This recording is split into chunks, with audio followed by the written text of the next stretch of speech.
if Christianity leaves, we were talking about power vacuums, like if the constitutional republic were to fall.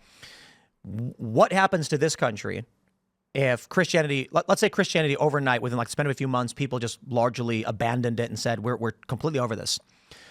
Do you believe that there would be no new moral framework, spiritual-based moral framework, or do you think a different one may move in? Oh, there certainly would be. So a lot of the young people that are moving away from Christianity are actually moving into like different forms of spiritualism. So it's not like they're leaving Christianity and going to atheism. Like that's something that I did, but that's not something that's actually happening in mass. So young people are actually remaining quite spiritual. And believe it or not, there's a really weird crossover right now between people deconverting from Christianity and actually moving into what we might call like Eastern religions. For example, like Buddhism. And Buddhism actually has a lot of the same core tenets as Christianity. So if you look at the core tenets of Buddhism, they believe in charity. They believe in being kind to your neighbors, you know. So, like, there's certainly, it's not like we're creating an open vacuum for all hell to break loose. Like, people are still going to gravitate towards structure because the human mind desires structure. So Islam is projected to be the fastest growing religion in the United States as Christianity declines. And that's a huge problem. That is a fucking huge problem. And why are we seeing that? Because we can see in real time what secularism, the secularization of America and Europe is doing. Declining birth rates, lower levels of charity. In fact, John Compton and Philip Gorski, Roger Brubaker have pointed out, as Christianity has been declining, we're seeing a less value and appreciation for democratic values, more rise of right-wing and left-wing authoritarianism. This is coming out of the actual data we're seeing. Let me just... How does the data point to less Christianity, more totalitarianism? Because that's not true in any of the other countries. Let me just... If you just look at the other democratic nations that have de-Christianized, we're not seeing that they're going into extremism. So almost all of the see authoritarianism in Europe. Denmark, Norway. I'm sorry, you need to go to those countries. They call Sweden the North Korea of the North. So you're you're picking on Sweden, but have you looked at any of the other countries? I did. Germany and because they rate very well on the democratic and the happiness scale every single year. Complete and utter BS. So the people collecting that information is all lying to you. Just like North Korea does, right? The people of North Korea vote for Kim Jong-un 98% every single time. The media in these countries is homogenous and under deep authoritarian control to the point where when I went there to post YouTube videos, we actually had spooks from the government spying on our hotel rooms. That's when we went to one location, and don't get me wrong, I've been in Norway and Bergen as well. It's not identical, but it is very, very similar in how the media is controlled and how people, they call them brainwashed in the Scandinavian countries. Yeah, I went to Sweden, and the first thing I did was I interviewed a Green Party leftist politician who seemed very reasonable. They all praised me and cheered for me unanimously across all the media.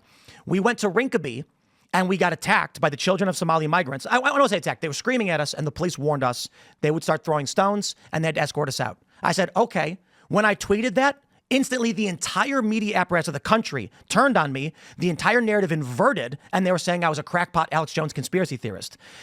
When I started talking to people outside the country, they said, Sweden's, of course, the worst, but the rest of these countries operate under this authoritarian, homogenous culture. Much like, and I hate to go Godwin's law, it isn't so much that the government comes to you and beats you to death or throws you in a camp.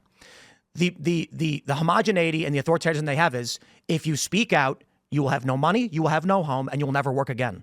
And so everybody falls in line and no one dares speak about it. Mm-hmm. Which is weird because the data says that they're happier, they live longer, they're healthier. Well, I can address that. Absolutely true. There was one of the most famous studies on choice and happiness was they brought people into they pitched a bunch of people, would you like to do a study?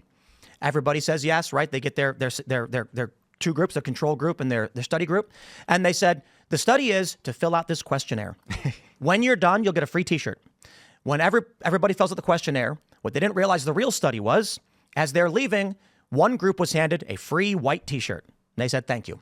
The other group was told, you can have the green, white, or blue t-shirt. Then they got to choose. As they were walking out, they said, please rate your satisfaction with your experience here. Guess what? The people who got to choose the color of shirt they wanted rated higher levels of unhappiness because they were unsure of themselves. That was actually a surprising finding in which they found, as I would say, as Harriet Tubman said, to go back to slavery, I have freed many slaves. I would have freed many more if only they knew they were slaves. Ignorance is bliss. I think unhappiness comes with freedom and hard choices being made. To look at what these. What company did that survey? This is an old internet trope on the Okay. So you're not studies of referring choice. to any methodology that's actually being used by like the World Happiness Index that's been doing this for decades? So you're doing credentialism and an appeal to authority. No, I'm just saying that That's an appeal to authority. You're saying that the way they're doing the studies is improper. I want to know who's doing it that way. How are they doing the study? I'm asking you. You're saying No. You cited an organization. You're the one and telling you're trying me to do that they're doing credentialism. it a particular way. I want How to are they know. doing it? How are they I wanna doing it? know. How are they doing it? I don't know. I haven't looked. Don't know. Whoa. You cited an organization you don't even know what they're doing? What I'm saying, I'm asking you. You're saying that this is the way they're conducting the surveys. I didn't say that. I'm asking who's doing it that way. You brought up those surveys. I did. Yes. Okay, so what do they do? How do they rate them? Again, I don't know their You don't know. methodology. I never Okay, so said- let's just but I never ignore- claimed to know. Let's just ignore that you brought up a point you don't even understand because that makes you look really dumb. The other thing about these happiness studies is I never cite them. I can show you studies that say Christians claim they're happy. You're just asking people if they're happy. And like if you go to someplace like Japan, most people are going to say no because that's their cultural heritage. It's too much. You're claiming too much honor to say you're happy. You go to Scandinavia, it's the cultural norm to say you're happy even if you're not. So a lot of those studies, they're not that well designed because you just can ask people. You can't measure happiness. You just have to ask someone. So I avoid those studies for that very reason. Thanks for watching this clip from the Culture War podcast. We're live every Friday, 10 a.m. to noon, so subscribe and come hang out.